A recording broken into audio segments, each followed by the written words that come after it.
जय हिंद दोस्तों। लक्ष्य क्लासेज में आपका बहुत बहुत स्वागत है। दोस्तों आज हम लोग based on theory for average and age problem, ठीक है, कुछ विशेष कंसेप्ट है जो एवरेज और एज प्रॉब्लम से रिलेटेड है, तो उसको हम आपको बता दे रहे हैं। एवरेज बराबर होता है sum of data by number of data. औसत बराबर राशियों का योग बटे राशियों की संख्या। एवरेज एज प्रोपोर्शनल टाइम होता है। भारतीय क्रिकेट टीम की औसत आयु 20 वर्ष है, तो 5 वर्ष बाद औसत आयु क्या होगी? ठीक है, तो 5 वर्ष बाद यानी 5 वर्ष बाद हो जाएगा 20 प्लस 5 यानी कितना हो जाएगा?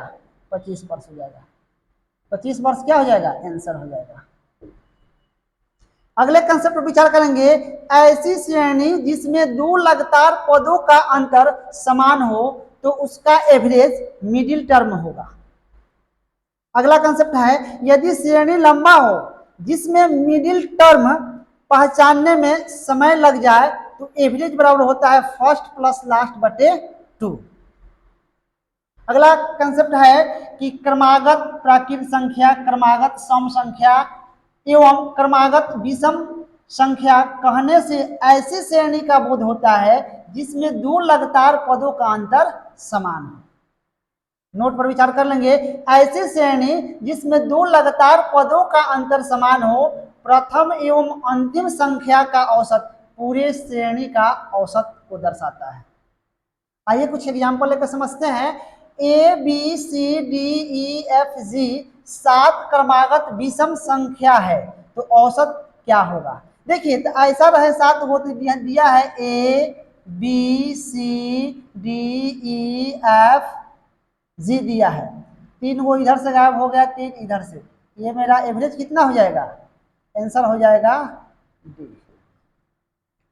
अगला एग्जाम्पल है A B C D E F G 7 क्रमागत सम संख्याओं का औसत 16 है, तो अंतिम संख्या ज्ञात करना है। दिया है A B C D E F G दिया है ना।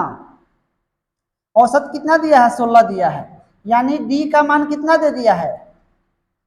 डी का मान दे दिया हम लोग का 16, तो 16 होगा तो अंतिम संख्या मेरा जी होगा, तो 16 2 18, 18 20 22। अगर कहता कि प्रथम संख्या क्या होगा तो यहाँ 14 हो जाता है, यहाँ 12, यहाँ 10। यानी जो भी कहे, अंतिम संख्या का है, प्रथम संख्या का है, तीसरा संख्या का है, और इस ऐसा कंडीशन हो तो हम निकाल सकते हैं। यानी आंसर मेरा क्या हो जाएगा? 22। अंतिम संख्या मेरा हो जाएगी 22।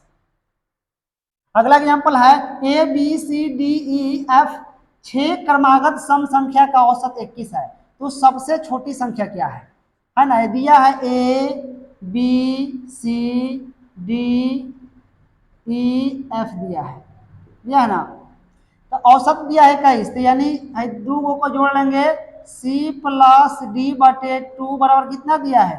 21 दिया है, तो यानी सी प्लस डी कितना हो जाएगा? 21 दूना 42। तो ये सम संख्या है, तो ये हम कहेंगे कि कितना हो जाएगा? 20 हो जाएगा, ये 22 हो जाएगा, तब ना 42 होगा। तो देखिए, हाई आपका 20 हुआ, ये हुआ 22, ये हुआ 24, ये हुआ 26, इसको हम कहेंगे 18, इसको कहेंगे 16। इसमें कह रहा है कि सबसे छोटी संख्या मेरा क्या है? सबसे छोटी संख्या ये है, तो ए का मान कितना हो जाएगा? 16, आंसर हो जाएगा। अगला कंसेप्ट है, किसी संख्या श्रेणी में जो परिवर्तन पदों यानी टर्म्स के साथ होगा वही परिवर्तन औसत के भी होगा। एग्जाम्पल ले लेंगे। 8 संख्याओं की एक श्रेणी का औसत 20 है एवं प्रत्येक पद में 2 से गुणा कर दी जाती है, तो बनने वाले नया श्रेणी का औसत क्या होगा? तो हम यहाँ लिखेंगे नया श्रेणी का औसत। तो दो गुना हो जाए, यानी 20 गुने 2, 20 गुना 40, ये आपका नया श्रेणी का औसत 40 होगा। थैंक यू दोस्तों, जय हिंद।